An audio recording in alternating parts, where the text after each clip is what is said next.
Three presidents died on this exact date, two of them within hours of each other. And the document everyone celebrates? It doesn't even say what you think it says. According to the historical record, America didn't actually vote for independence on July 4th. That vote happened 2 days earlier, on July 2nd, 1776. What happened on July 4th was the final wording of the Declaration being approved by Congress and dated that day. The vote for freedom and the date on the paper aren't even the same day. Here's where it gets stranger. The famous parchment everyone pictures, full of signatures, wasn't actually completed on July 4th. Most delegates signed weeks later, with the majority of names added on August 2nd. The neat, symbolic version of the Founding Fathers signing together, that moment never really happened the way we imagine it. For months afterward, many of the signers' identities were reportedly not widely publicized, a way to protect them in case the rebellion failed and Britain came looking for names. Flip the actual document over, and there's something written across the back, upside down.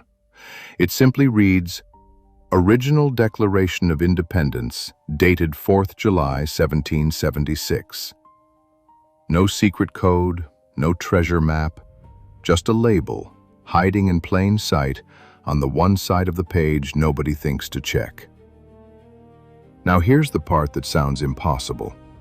50 years later, to the exact day, July 4th, 1826, two of the men who shaped that declaration, John Adams and Thomas Jefferson, died within hours of each other. And it doesn't stop there. 5 years after that, another founding father and former president, James Monroe, died on July 4th too.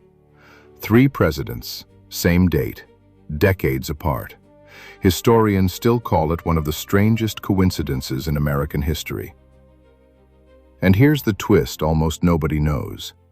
John Adams himself believed the celebration was on the wrong day. He insisted independence should be marked on July 2nd, and according to historical accounts, he is said to have turned down invitations to July 4th events in protest, refusing to celebrate the holiday that would later be named for the day he died on.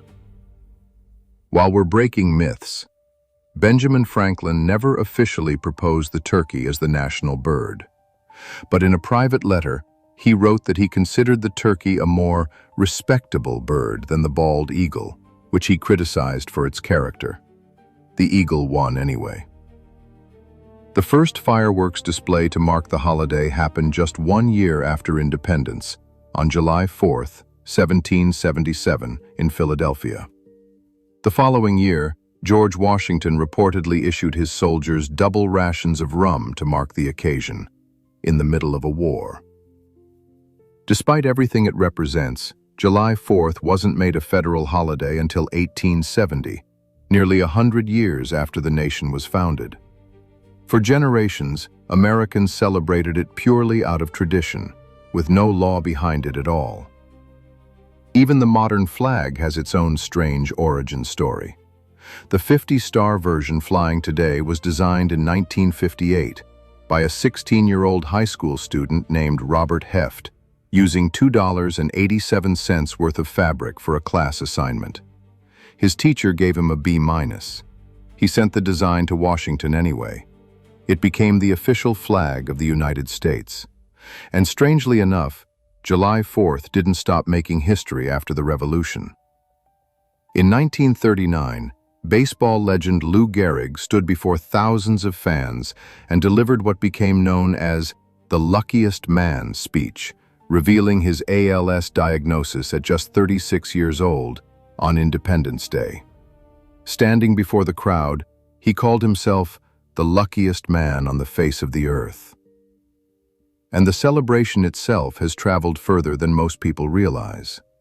One of the largest Independence Day celebrations outside the U.S. happens every year in Denmark, at Rebild National Park, a tradition that reportedly dates back to 1912.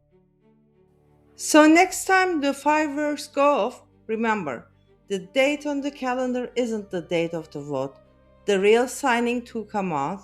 A document has a label hiding upside down on its back, and three presidents share a death date that historians still can't fully explain. History doesn't need to be exaggerated, it's already this strange.